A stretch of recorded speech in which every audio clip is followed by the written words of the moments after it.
হাঁস সৃষ্টি করছে বা মুরগি সৃষ্টি করছে, যার কারণে এই প্রশ্নটা যে করবে সে হচ্ছে নাম্বার ওয়ান। দেখো স্যার এদিক থেকে একটা প্রশ্ন আছে এটা আর কোনো প্রশ্ন আছে?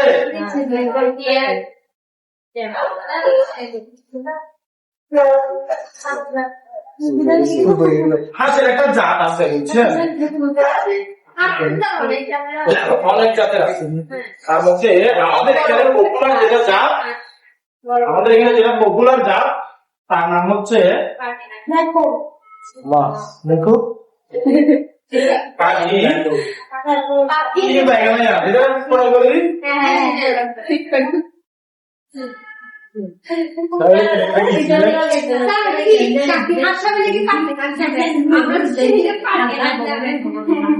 সব মানে আমি আজকে কিন্তু কালকে কিন্তু আমি প্ল্যান করে আসিনি, আজকে কিন্তু আমি আপনাদের জন্য আমি সারা রাত জেগেছিলাম, সকাল 6টা পর্যন্ত আপনাদের জন্য বইটা রেখেছি। ঠিক আছে এই ভাই বেশি বলছিলাম তোমাদের মতো দেখ আই এখন দেখি তুই না আমার সঙ্গে আছে যা। আচ্ছা আমি হাঁসের জাতগুলো বলি, আপনারা তাহলে নোট করে ফেলেন, ঠিক আছে? তাহলে আমার বলতে সুবিধা হবে। বৈকাল হাঁস, গিরিয়া হাঁস, ধূসর রাজহাঁস, ভূতি হাঁস, সিটি হাঁস, বারোভূতি হাঁস, বৌমনিয়া হাঁস।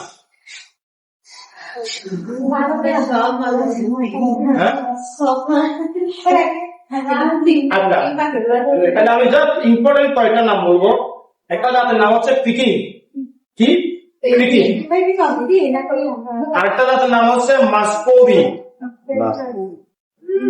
আরেকটা জাতের নাম হচ্ছে আইলেট বাড়ি, আরেকটা জাতের নাম হচ্ছে ইন্ডিয়া রানা, আরেকটা জাতের নাম হচ্ছে জিন্ডিং, আমাদের দেশে পরিচিত জিন্ডিং। আরেকটা হচ্ছে খাকি ক্যাম্পেল, আমি লিখছিলাম আমার খাকি ক্যাম্পেল। এরপরে বাংলাদেশি হাঁস, চীনা হাঁস, তুলুস, এমডেন, এগুলো আছে, ঠিক আছে? আমরা আমাদের দেশে প্রচলিত যে বর্তমানে আমরা যেটাকে ভালো হচ্ছে জাতের হাঁস বলে ধরি সেটা হচ্ছে খাকি ক্যাম্পেল। আমরা এখানে জাতের নাম পর্যন্ত আসছি, এগুলো বোঝানোর কিছু নাই, এগুলো তো অঙ্ক নাই, ইংরেজিও নাই, শুধু রেডিং, ঠিক আছে? এগুলো বোঝানোর মতো কিছু নাই, আমি একবার রেডিং করে শুনাইলাম, এগুলো আপনারা যদি শিখতে হয় ওখান থেকে দেখে দেখে শিখবেন। এরপরে হাঁসের তাহলে জাত সাতটার এখানে প্লুস, হাঁসের জাত সাতটার এখানে প্লুস। তিন ধরনের নবীকে আমরা ভাগ করে ঠিক করছি, হাঁসের তিনটা জাত করছি। তারপর বিভিন্ন নামে বিভিন্ন দেশে এই জাতগুলো যেগুলো আপনাদের নাম বললাম এগুলো আছে।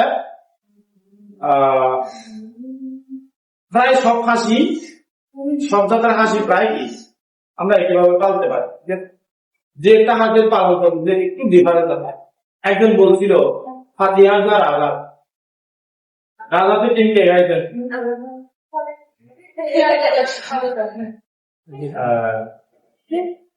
খাঁচায় লালন পালন করতে পারেন, তারের জালের ফ্লোরে পালন করতে পারেন। আর যদি অর্ধ-আবদ্ধ পদ্ধতিতে করেন তাহলে একটা হচ্ছে মুক্ত পদ্ধতি, আর একটা হচ্ছে হার্ডিং পদ্ধতি, আর একটা হচ্ছে ল্যান্ডিং পদ্ধতি। আমি আবদ্ধ পদ্ধতিতে প্রথম ফ্লোরে লালন পালন, এই পদ্ধতিতে মেঝেতে লিটার দ্রব্য দিয়ে হাঁস রাখা হয়। সমস্ত মেঝের 1/4 খাবার দেওয়ার জন্য, অর্থাৎ খাবার এবং পানির পাত্র রাখা হয়। পানি বের করে দেওয়ার জন্য ছোট আকারের নিষ্কাশন থাকে। কি বলতে গেলেন? লিটার বুঝেন, লিটার। এই পদ্ধতিতে মেঝেতে লিটার দ্রব্য দিয়ে হাঁস রাখা হয়।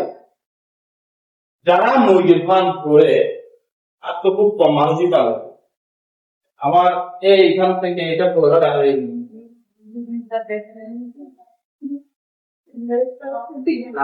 মাথা ব্রেন ধরিয়ে দেন, ভুসি গাছে দিয়ে অনেকে টানায় লাগাইলে এই জায়গাটার নাম হচ্ছে কি লিটার। আপনি তাহলে একটা হচ্ছে লিটার পদ্ধতিতে হাঁস পালবেন। সেখানে আপনি খাবার পাত্র দিবেন, পানির পাত্র দিবেন। হাঁস তো হাঁস, সেক্ষেত্রে বড় পানিটা নিয়ে হবে। এজন্য পরিষ্কারের জন্য একটা কি? ঠিক আছে? দেশি হাঁস, বিদেশি হাঁস সব হাঁস পালতে পারে। ঠিক আছে? তো প্রতিটি খাতায় বিশ থেকে প্রতিটি বাচ্চা রাখা হয়। প্রতিটি বাচ্চার জন্য এক থেকে দেড় বর্গ ফুট বিয়ে দিকে হ্যাঁ জায়গা প্রয়োজন। এই মাসে খাতাগুলো একটির পর একটি স্তরে সাজানো থাকে। 2 থেকে 3 সপ্তাহের বাচ্চার জন্য উপযুক্ত প্রতিটি খাতায় 20 থেকে 25টি বাচ্চা রাখা যায়।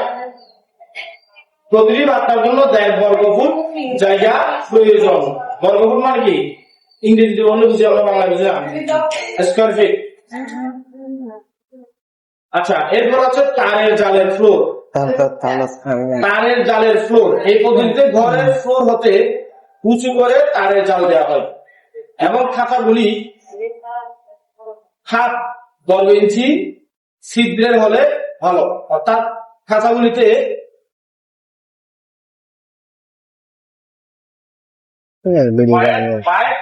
চাপসা ঠিক আছে, এটা হলে ভালো হয়। ফ্লোরের তুলনায় 3 ভাগের 1 ভাগ বা অর্ধেক পরিমাণ কম জায়গা রাখে। অর্ধ আবদ্ধ পদ্ধতি এই পদ্ধতিতে হাঁসগুলো রাতে ঘরে আবদ্ধ থাকে এবং দিনের বেলায় ঘরের সামনে চারণ করে বা ঘুরে বেড়ায়। সেক্ষেত্রে তাদের জন্য কোলা 10 থেকে 12 বর্গ ফুট জায়গা। খাদ্য ঘরের ভিতরে অথবা চারণে দেওয়া যেতে পারে, তবে সুবিধাজনক হবে চারণে দেওয়া। ঘরের সাথে একটি পানির চৌবাচ্চা দেওয়া যেতে পারে, যার প্রস্থ 20 ইঞ্চি থেকে গভীরতা 6 থেকে 8 ইঞ্চি হয়ে থাকে, যাতে হাঁসগুলো সহজে পানি খেতে এবং বাঁচতে পারে। মুক্ত রেঞ্জ এভাবে চুরি করে কথা আমরা অনেক বলছি জীবন। আচ্ছা, মুক্ত রেঞ্জ হচ্ছে হার্ডিং পদ্ধতি আর ল্যান্ডিং পদ্ধতি। ঠিক আছে, হ্যাঁ দিবেন না। এই পদ্ধতিতে হাঁসগুলোকে কোন প্রকার ঘরে রাখা হয় না, যেটা মুক্ত রেঞ্জ পদ্ধতিতে হার্ডিং পদ্ধতি। যে সমস্ত জায়গায় খাবার আছে সেই সকল এলাকায় নিয়ে যাওয়া হয়। সারাদিন খাদ্য গ্রহণ করে রাতের বেলায় হাঁসগুলোকে কোন একটা উঁচু জায়গায় আটকিয়ে রাখা হয় সকাল পর্যন্ত। একটি নির্দিষ্ট জায়গায় কিছুদিন খাওয়ানোর পর অন্য জায়গায় নিয়ে যাওয়া হয়। একজন লোক একবার 100 থেকে 500টি হাঁস চড়াতে পারে। চড়ান একজন মানুষ, আপনি একজনের কয়টা পর্যন্ত খাবার দিতে পারবেন কিনা। ল্যান্ডিং পদ্ধতি এই পদ্ধতিতে বড় বড় বিল, আউট, জলাশয়ের আশেপাশে ঘর তৈরি করে হাঁস পালন করা হয়। হাঁসগুলো তাতে রাতের বেলা থাকে। প্রতিটি ফ্লকে 100 থেকে 200 হাঁস থাকে। হাঁসের ঘর তৈরি এখানে বয়স অনুযায়ী 0 থেকে 1 দিন, 0.25 বর্গ ফুট, 1 থেকে 2 দিন 0.75 বর্গ ফুট। এভাবে আমি এটা করে দিছি, এখান থেকে আপনারা দেখে নিন। ঠিক আছে, 3 থেকে 7 সপ্তাহ বয়সে 1.5 বর্গ ফুট। কতটুকু তেজ দেখেন, 0 থেকে 1.25 বর্গ ফুট, আর 3 থেকে 7 সপ্তাহ বয়সে কোথায় আছে 1.5 বর্গ ফুটে চলে আসে। খাকি ক্যাম্পবেল জাতের হাঁসের জন্য মেঝেতে জায়গার পরিমাণ এটা। পুকুর পাড়ে কিংবা পুকুরের উপর ঘরটি তৈরি করতে হবে। ঘরের উচ্চতা 8 থেকে 9 ফুট হলে ভালো হয়। কয় ফুট? 8 থেকে 9 ফুট।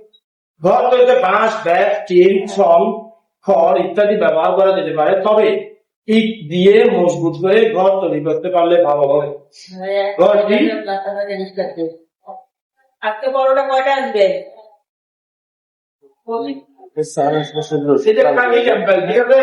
সকালে সুন্দর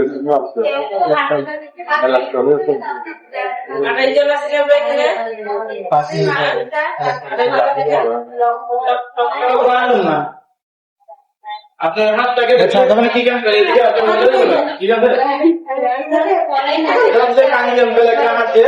জানেন না।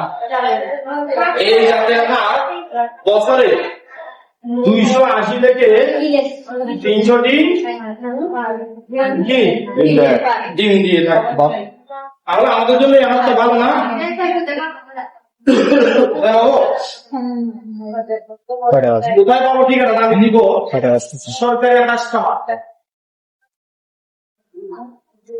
কত ভাই হ্যাচারি আছে? ওগুলো আমি বলবো না, আমি আমার সরকারিটা বলবো। সরকারি হাঁস খামার এখানে কিসের মাছ? রাঙামাটিতে আছে, আর এদিকে ফেনীতে আছে।